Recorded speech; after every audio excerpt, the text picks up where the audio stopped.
Yes, Arsenal community, welcome to Loaded Cannon, AlbertJTV fan cam. Brighton 2, Arsenal 4. 7 points clear at the top of the league.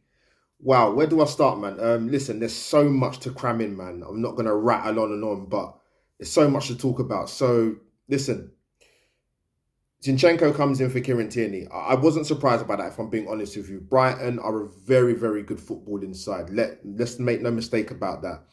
But they missed one of their key players they in Moses Caicedo. Big miss for them. That's like us missing Thomas Partey. But one thing I've consistently said about this Arsenal side this season is we start games fantastically well. Home and away, by the way, home and away. But listen, Brighton, you saw the stat during the game.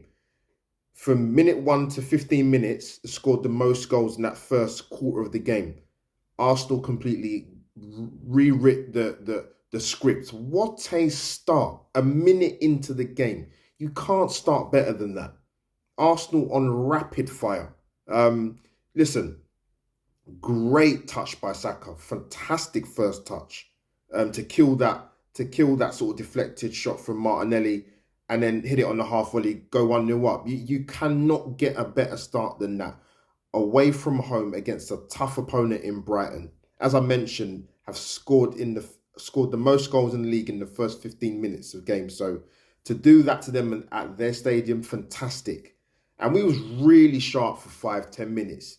There was inevitably going to be a period where Brighton were going to get their foot into the game a little bit more. You know, they got the danger men in Solly March on the right and Matoma on the left. They played very well through the midfield, but Arsenal were exceptional. Ødegaard, again, standing up.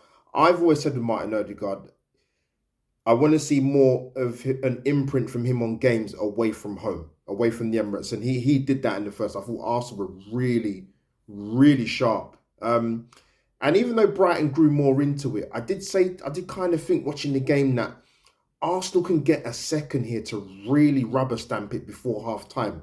And lo and behold, they did. Captain Ødegaard, another goal. Bit fortunate with the shot, but listen, if you don't take the shot on, it doesn't happen. The goal doesn't happen. So, yeah, listen, we take it. 2-0 really puts us really on the front foot, really gives us a different team talk to maybe it going in at 1-0. Second half, even better. Within 2 minutes, we get the goal from Eddie. What I liked about the goal from Eddie, let me talk about Eddie. What I liked about the goal, poacher's finish. Actually, really good build-up play if you watch the goal back again. Poacher's finish, the likes of Gary Lineker, Jimmy Greaves, Pippo Inzaghi, Christian Vieri. I can name strikers galore in the last 15, 20 years, 30 years, whatever. Great goal from a striker's point of view, just being at the right place at the right time. Eddie bags another. So listen, that's going to be great for his confidence. But you know what? It wouldn't be Arsenal fan being Arsenal. So we conceded the goal. I did go for Arsenal to win 2-1 before the game. I thought we'd win, but I didn't think it'd be easy. But, you know, Brighton get a goal back in it. But I think the thing for me that I wasn't happy with, and I think Mikel Arteta won't be happy with, will be the defending. As we saw throughout the course of the last sort of 25, 30 minutes in the second half. But listen, look at that fourth goal. Another goal from Martinelli, but what a flipping pass, man. Honestly.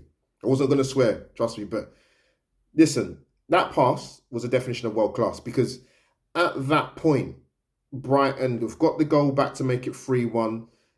The crowd are up. The crowd are a little bit more boisterous, a little bit more up for it. The players are putting another 5-10% in the Brighton guys. They think they get another goal in. They're going to make it more interesting. But to get that fourth goal really set that game in stone for Arsenal to maintain the cruise control and the ruthlessness of our finishing. But Brighton get another goal.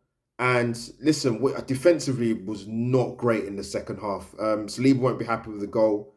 Ramsdale didn't look his self-assured self throughout the course, particularly in the second half. In the first half, Brighton didn't really test him, but it's a good thing that goal got disallowed by Matoma for being offside. But he was a very good player, by the way, Matoma. Because if we'd have gone into injury time at 4-3 with 6 minutes left, it would have been panic stations. Trust me. But listen, today was momentum is key. Momentum is key. We saw the results of Man City and Newcastle earlier.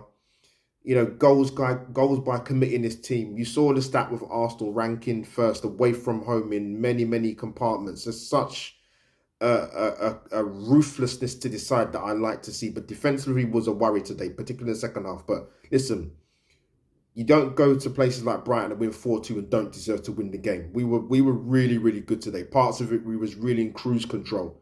But listen, I'm absolutely stoked. Erdegaard man of the match for me, 100%. Like I said, there were moments in that game. Going 2-0 up before halftime, key. The Erdegaard pass to make it 4-1, key for Martinelli to finish.